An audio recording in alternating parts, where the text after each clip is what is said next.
Hai teman-teman, jadi hari ini gue mau sharing tentang apa yang kita lakukan kemarin. Kemarin itu kita baru bikin sebuah acara yang namanya Marvelous Night.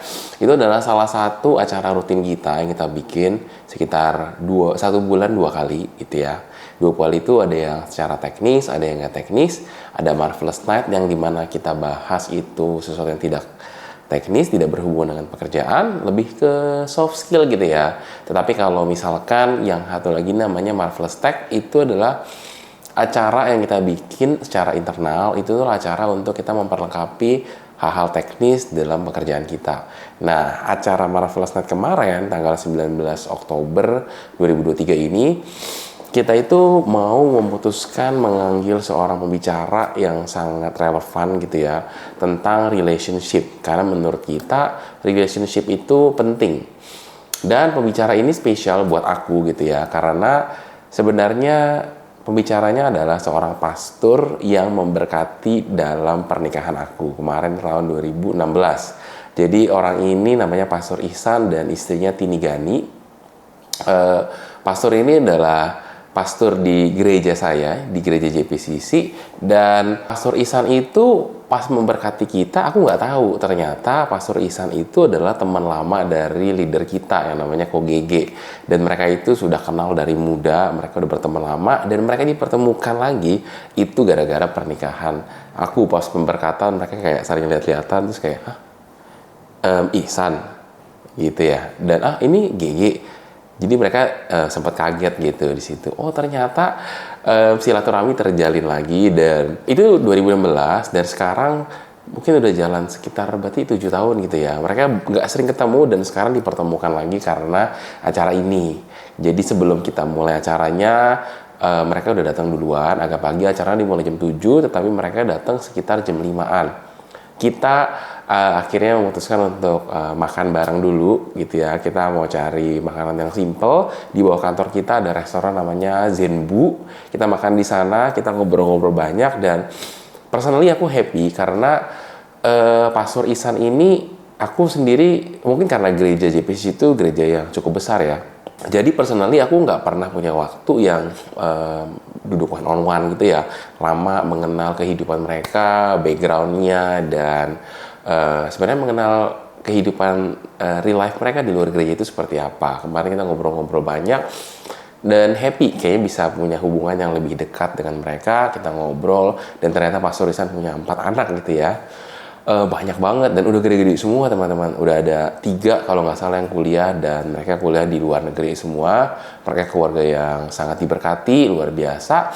Dan di video kali ini aku mau sharing tentang poin-poin penting yang dibagikan, karena menurut aku topiknya itu sangat bagus, yang mungkin teman-teman juga bisa belajar gitu ya beberapa hal.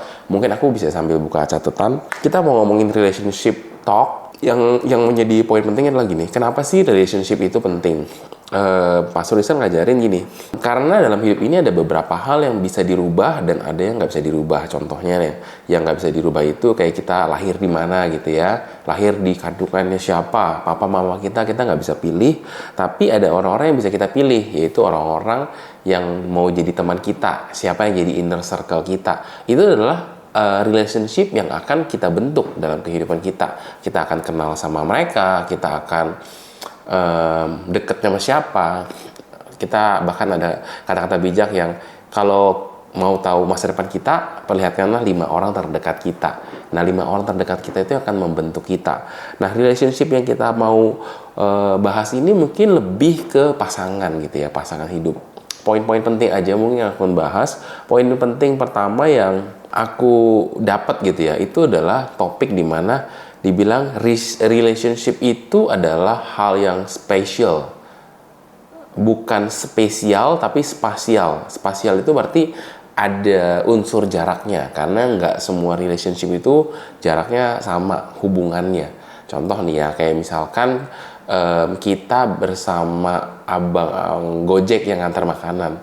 Dia itu kan pasti adanya ada di luar rumah kita. Nah, di luar rumah kita itu berarti abang Gojek ini ya nggak sedekat itu. Kita nggak mungkin ajak abang Gojek ke dalam kamar kita.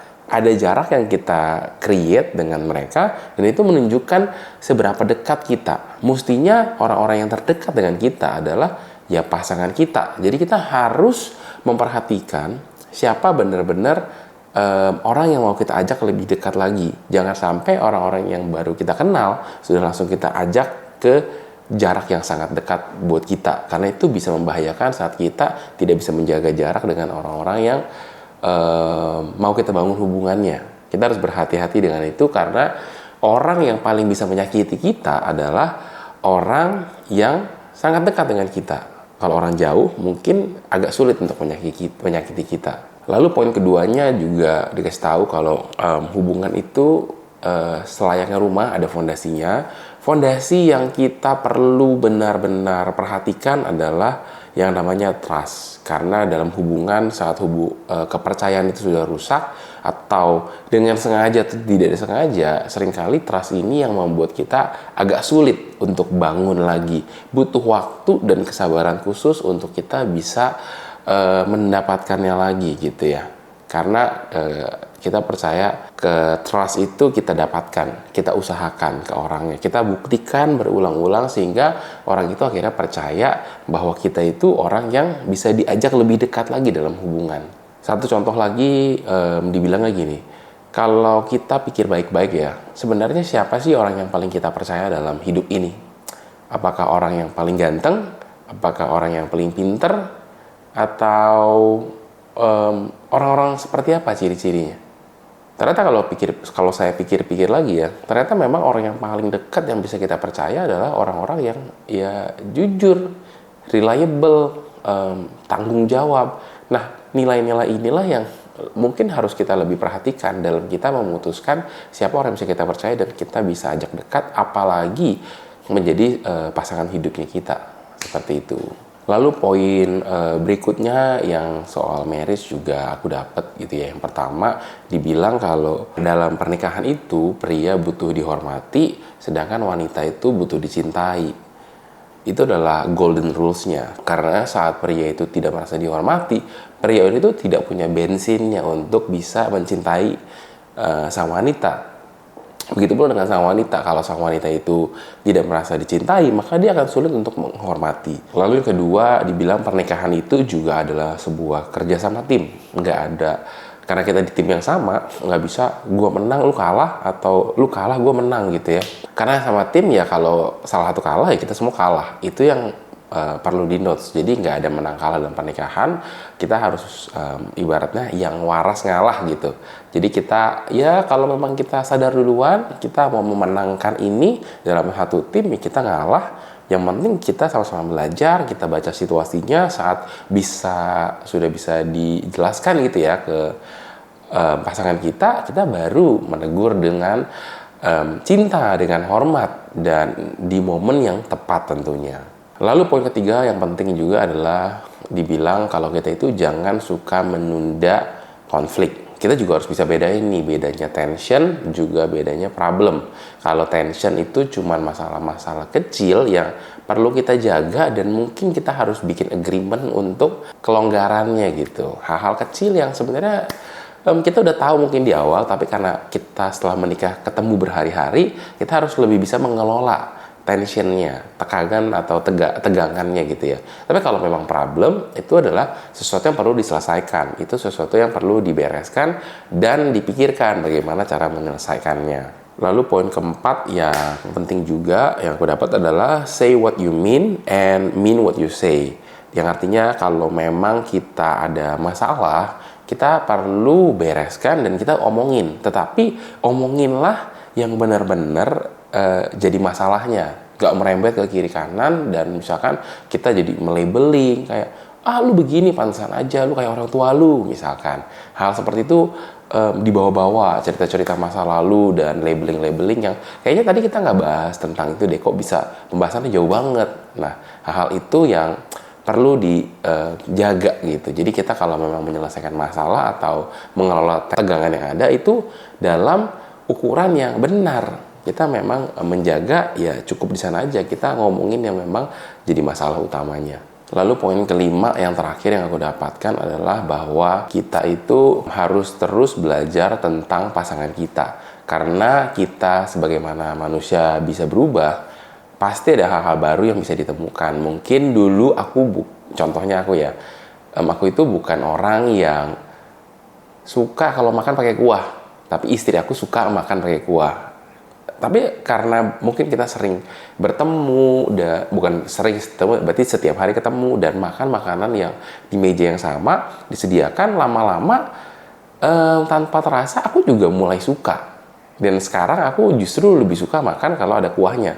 Kayaknya ada sesuatu yang hangat yang bisa dipartnerkan dengan makanan-makanan yang kering biasanya. Dan itu buat aku jadi suatu kebutuhan baru. Itu adalah hal baru yang dan kita sadarin gitu. Kita juga pasti bisa menemukan hal-hal yang baru di pasangan kita. Bertambah waktu, bertambah usia, musim hidup berubah terus, pasti ada hal-hal baru yang mungkin dia dulu gak suka sama yang disuka, atau justru kebalikannya. Lalu kata-kata terakhir dalam penutupan acara ini yang paling aku suka itu adalah pastor bilang gini, kalau pernikahan yang sehat itu adalah hadiah terbaik yang bisa kita berikan untuk anak-anak kita nanti. Itu adalah warisan terindah yang bisa menjadi bekal sehingga mereka punya sudut pandang yang baik terhadap pernikahan. Mereka bisa melihat pria, mereka bisa melihat wanita dengan sudut pandang yang sehat, sehingga itu bisa membuat mereka bertumbuh dan menjalani hidup dengan lebih baik. Dan itu adalah sebuah kebanggaan yang aku rasa mungkin ini adalah note terakhir yang aku kepengen teman-teman, mungkin yang lain boleh lupakan, tetapi pernikahan itu benar-benar sesuatu yang perlu kita pikirkan. Di luar bisnis kita, aku tahu bisnis penting, cari uang penting, tetapi hadiah terindah buat anak-anak kita adalah jaga pernikahan kita untuk tetap baik. Thank you buat teman-teman yang udah nonton. Sampai jumpa di video berikutnya. Jangan lupa untuk share, komen, dan subscribe untuk video-video baru ke depannya. See you!